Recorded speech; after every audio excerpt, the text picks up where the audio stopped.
This channel does not promote any violent, harmful, or illegal activities. All content provided by this channel is meant for an educational purpose only. মুর্শিদাবাদের নবগ্রামে 12 নম্বর জাতীয় সড়কে দুর্ঘটনা, নিয়ন্ত্রণ হারিয়ে লরির পেছনে যাত্রীবাহী বাসের ধাক্কায় আহত 10 জন।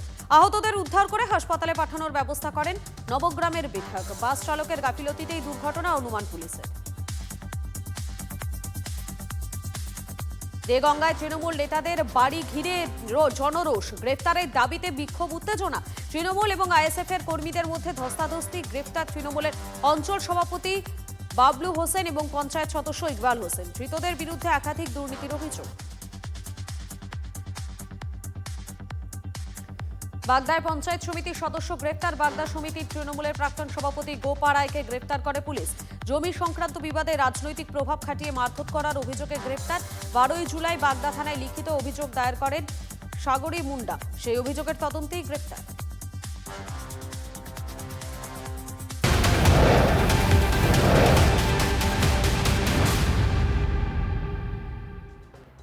আর এই মুহূর্তে আরো একটা খবর আপনাদেরকে জানাবো। জমি কেলেঙ্কারি মামলায় রাজসাক্ষী হতে চান জয় কামদার।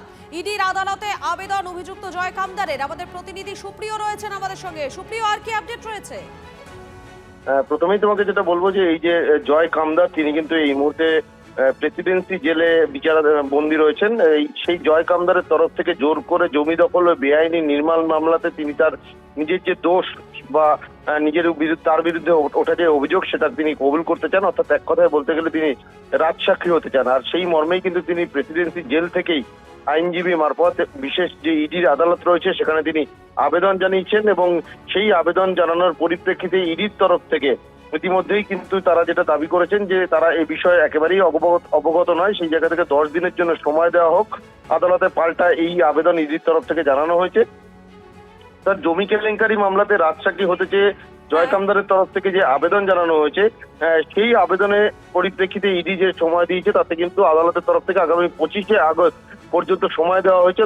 25শে আগস্ট এই আবেদনের পরিপ্রেক্ষিতে শুনানি হবে, অর্থাৎ জয় কামদার যে আবেদন করেছেন সেই আবেদন গ্রহণযোগ্য হবে কি হবে না সেটা কিন্তু ওই দিন আদালতে বিচারাধীন বা আদালতে শুনানি হবে। ধন্যবাদ তোমাকে। ভাদু শেখ হত্যা মামলায় জালে এক পলাতক অভিযুক্ত। মুম্বাইয়ের ডোংরি এলাকার ওয়ারি বন্দর থেকে গ্রেপ্তার মাসাদ শেখ, খবর সিবিআই সূত্রে। বীরভূমের বকটুইতে 2022 সালের 21শে মার্চ খুন হন ভাদু শেখ। তারপরে রামপুরহাট থানায় এফআইআর দায়ের হয়। তদন্তভার গ্রহণ করে সিবিআই। 2022-এ এফআইআর দায়ের হওয়ার পর থেকেই ফেরার ছিলেন অভিযুক্ত মাসাদ শেখ। স্বাধীনতা দিবস উদযাপন উপলক্ষে সেজে উঠেছে রেড রোড। বদলের বাংলায় স্বাধীনতা দিবসের উদযাপনেও গেরুয়া ছোঁয়া। প্রদর্শনী ট্যাবলোতে থাকবে কেন্দ্রীয় প্রকল্পের কথা, থাকবে রাজ্যের একাধিক নতুন প্রকল্পের প্রচারও। শ্যামাপ্রসাদ মুখোপাধ্যায়ের ট্যাবলোও থাকবে প্রদর্শনীতে। স্বাধীনতা দিবস উদযাপন উপলক্ষে সেজে উঠেছে রেড রোড। বদলের বাংলায় স্বাধীনতা দিবস উদযাপনেও গেরুয়া ছোঁয়া। প্রদর্শনী ট্যাবলোতে থাকবে কেন্দ্রীয় প্রকল্পের কথা।